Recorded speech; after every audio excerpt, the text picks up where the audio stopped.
Certo dia, ao acordar, os cidadãos de Troia viram que seus inimigos finalmente tinham ido embora. Ao abrir os portões, notaram que os gregos haviam deixado para trás um estranho... a estátua gigantesca de um cavalo, com arreios adornados em púrpura, cascos de prata, corpo em ouro e marfim, cravejado de pedras preciosas. Os troianos ficaram fascinados pela beleza e riqueza do presente. Apesar de algumas desconfianças, o povo, encantado com a estátua, decidiu levá-la para dentro da cidade. Naquela noite, soldados escondidos dentro do cavalo saíram para as ruas e escancararam os portões da cidade. O exército grego, escondido nos arredores, invadiu Troia e finalmente conquistou a cidade, incendiando, matando e fazendo prisioneiros. Troia era invencível aos ataques diretos, mas sucumbiu à atração do presente grego, que parecia bom demais para ser verdade.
The Democratic National Convention, Chicago, August 1968.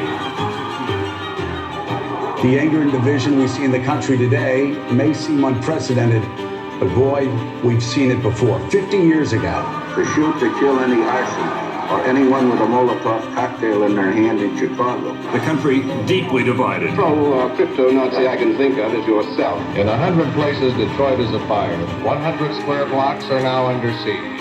And as you walk through the area, people shout from their homes, watch out for the snipers. To shoot the maim or cripple anyone looting any stores in our city. I would ask you to consider just a single week in Chicago 50 years ago. Let's stop calling names and let's get down paid. The people of America are watching us now, as indeed the whole world is watching us. There was trouble inside the convention as well. On day 2, a Vietnam peace initiative failed to pass. The police formed into a wedge, waded in, and the battle was on. Look at America, we see cities enveloped in smoke and flame. I think that convention, and particularly the images which were endlessly rebroadcast, were vivid demonstrations of that generational and cultural chasm. Mrs. Robinson, you're trying to seduce me. America seemed to be coming apart at the seams, party against party, generation against generation, tribe against tribe. It was 1968. Everybody was saying to themselves, what's happened to our country? To a terrible exhaustion of body and spirit. Brutal slaying tonight of Dr. Martin Luther King. Carlos raised a single gloved fist as a symbol of protest at the treatment of blacks in the USA. Senator Kennedy has been shot. Is that possible? Oh my God. Because the Democratic Party has blood on its hands. We see Americans hating each other, fighting each other, killing each other at home. It is possible. The Democratic Party has never recovered from what happened in 1968. Do you think that America really doesn't believe in itself as much as it used to? 1968, Chicago was certainly part of it. It was a true fault line, a fracturing of American culture and certainly of American politics that continues on today. The tree of liberty must occasionally be watered with blood. You have to take the blood of saving the soul of America.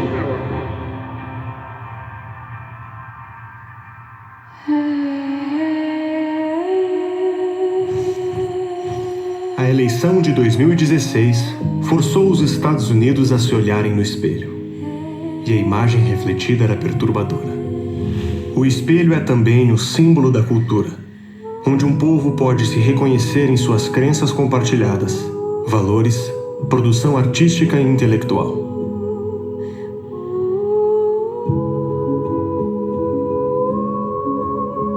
A identidade nacional é um fator de coesão sem o qual não existem nações, mas apenas estranhos que vivem juntos, que se toleram. A partir dos anos 60, tornou-se evidente que os Estados Unidos perderam a ideia clara de quem eram. Era a época de uma nova corrente de pensamento que começava a dominar as universidades e a mídia. Associações de jovens proliferavam nos campos universitários. E a classe operária já não era mais o agente da transformação social. Who is it that is getting fed up? Who is it that is getting disgusted with what Marx called all the old crap?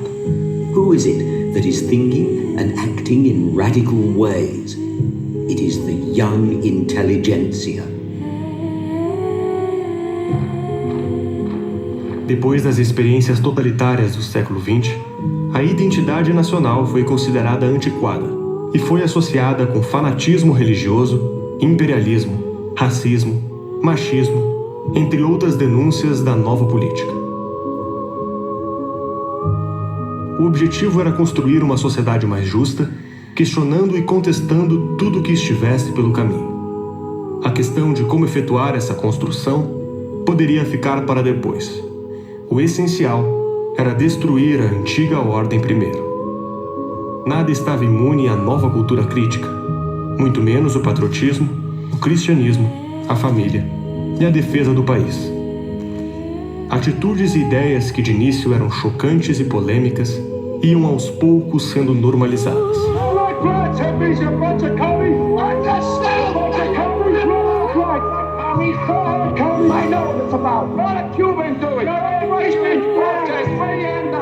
E esse combate cultural separou a sociedade em visões de mundo irreconciliáveis. O espelho tinha se rachado.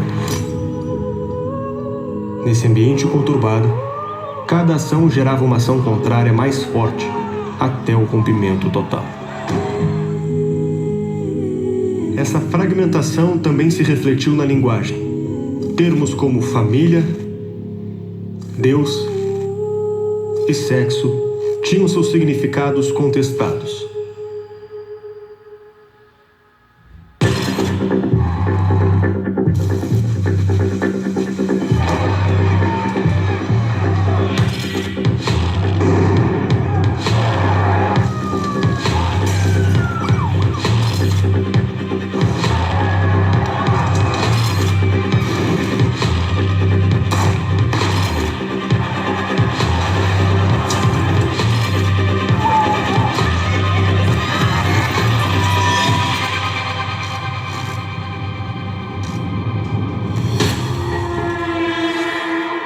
Após a Segunda Guerra Mundial, os Estados Unidos e a União Soviética começaram a disputar áreas de influência pelo mundo. Uma dessas áreas foi o Vietnã.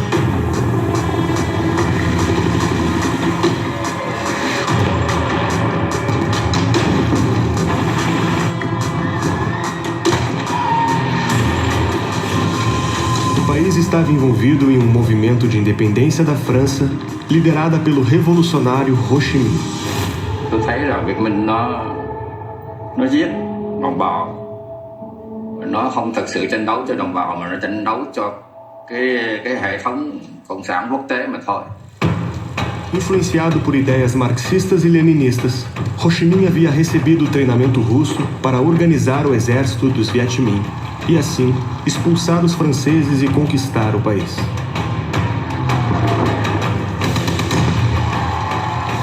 Os Estados Unidos se envolveram no conflito por temer o assim chamado efeito dominó. A queda de todos os países da região, um depois do outro, em domínio do regime totalitário soviético. Foi o início da longa guerra do Vietnã.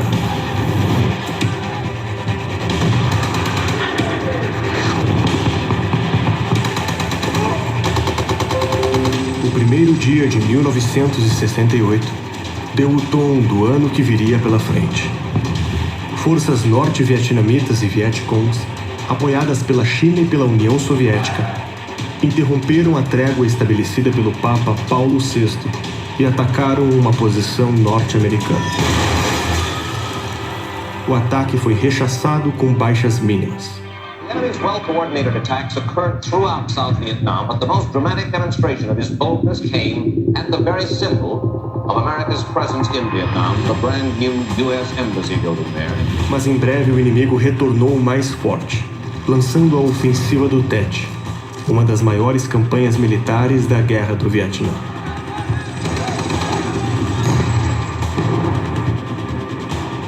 Um contingente de 80 mil soldados atacou mais de 100 cidades e vilarejos, além da capital.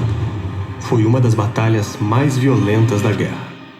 Very, very encouraged. I've never been more encouraged during my entire almost 4 years in country. I think we're making real progress. Everybody is very optimistic. Em novembro do ano anterior, o general William Westmoreland disse que o fim da guerra já estava à vista.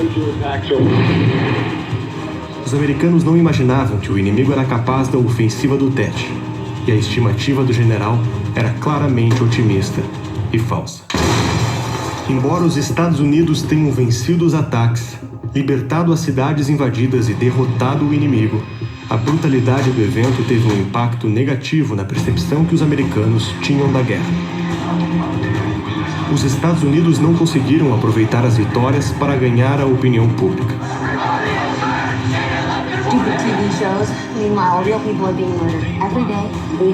E a batalha vencida no exterior foi internalizada como derrota.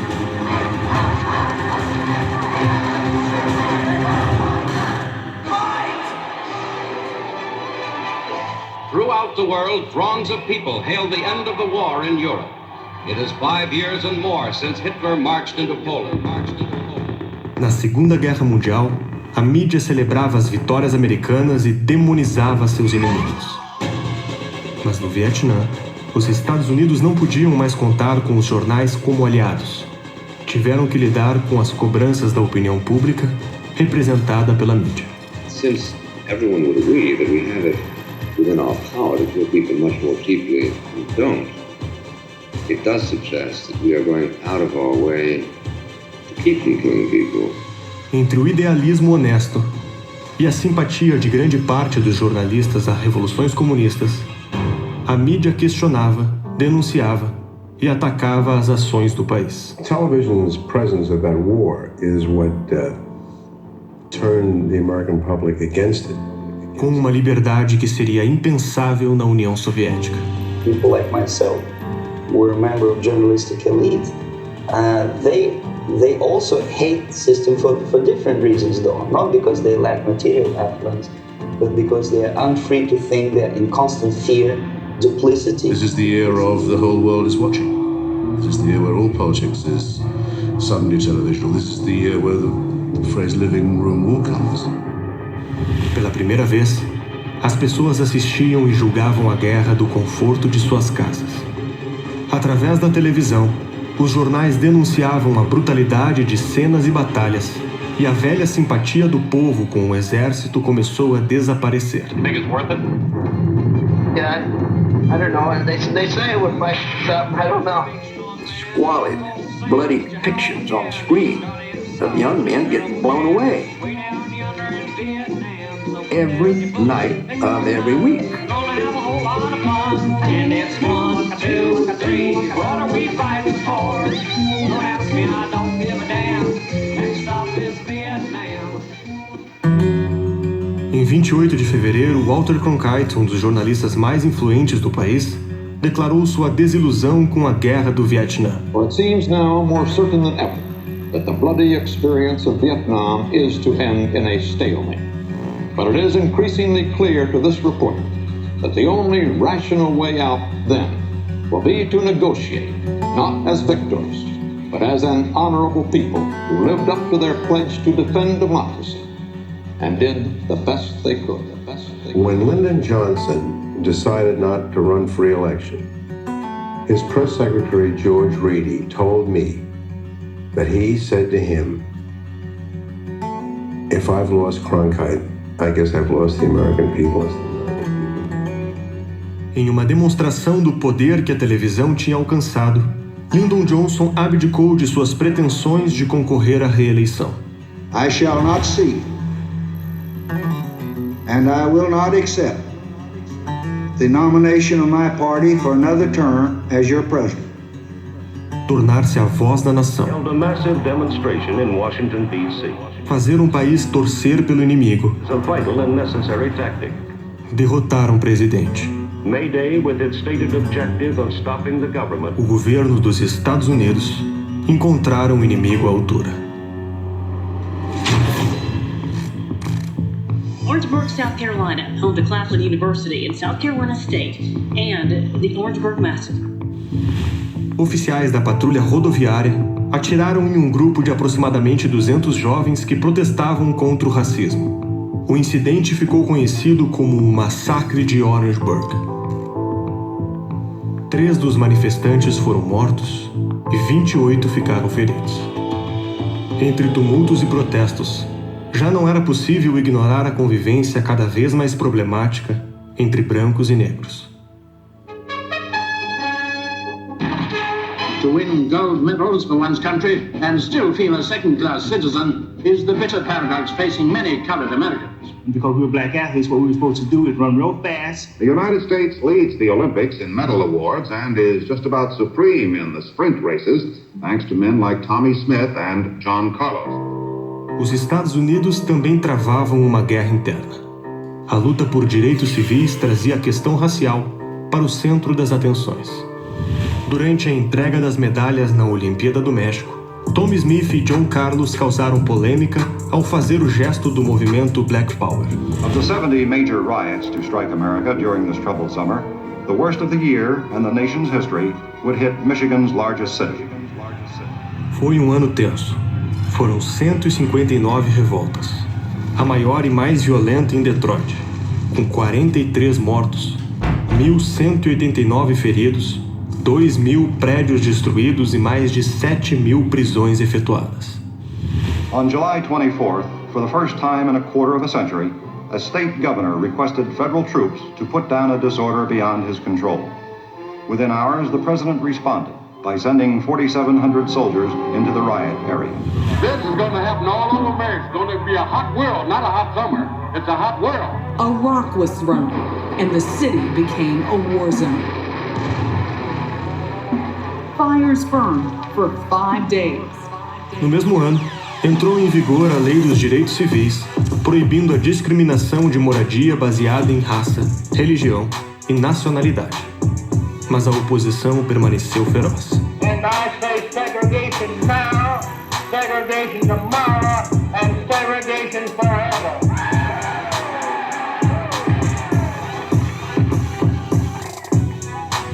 Das revoltas de escravos até os tumultos urbanos, a convivência entre negros e brancos americanos sempre pareceu mais uma trégua do que a paz verdadeira. Muitas décadas foram necessárias para que os direitos dos negros deixassem o papel e se tornassem realidade. O crescimento da população nas grandes cidades americanas aumentava cada vez mais a frequência dos atritos. As duas populações se distribuíam dentro dos limites culturais da chamada linha da cor, que separava brancos e negros dentro das cidades. Atravessar essa linha poderia fazer eclodir a violência. Foi o que aconteceu no dia 27 de julho de 1919 em Chicago. Eugene Williams, um jovem negro, levou sua balsa para uma praia de brancos. Indignado com a situação, um homem atirou uma pedra em Eugene. que caiu no mar e se afogou. Um policial testemunhou a cena, mas se recusou a prender o culpado. Em vez disso, prendeu um dos negros que testemunharam o crime. O quebra-quebra começou. Multidões de brancos e negros se espalharam pelas ruas, incendiando, saqueando e destruindo. A situação durou quase uma semana e só terminou quando o governador interveio com 6.000 soldados da Guarda Nacional. Além dos danos à propriedade, 38 pessoas morreram e 537 ficaram feridas.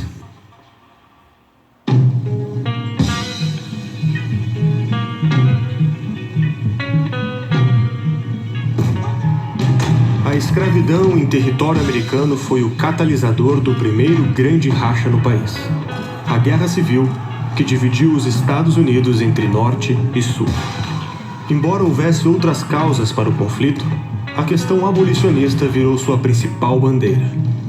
500 mil de americanos morreram e 4 milhões de negros ganharam a liberdade. Desde então, a história dos Estados Unidos é marcada por grandes episódios de violência racial, sendo possível apontar para qualquer ano e encontrar ali um grande tumulto. The dark brown shades of my skin only add color to my tears. Oh, that splash against my hollow bones that rocks my soul.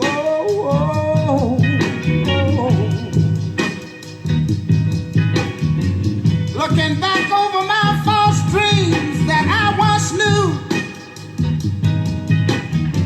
wondering why my dreams never came true. Is it because I'm black? Somebody tell me. Os lixeiros Echo Cole e Robert Walker se abrigavam atrás de um caminhão de lixo quando uma pane no veículo causou uma tragédia. Os dois foram puxados de cabeça para dentro do compactador de lixo.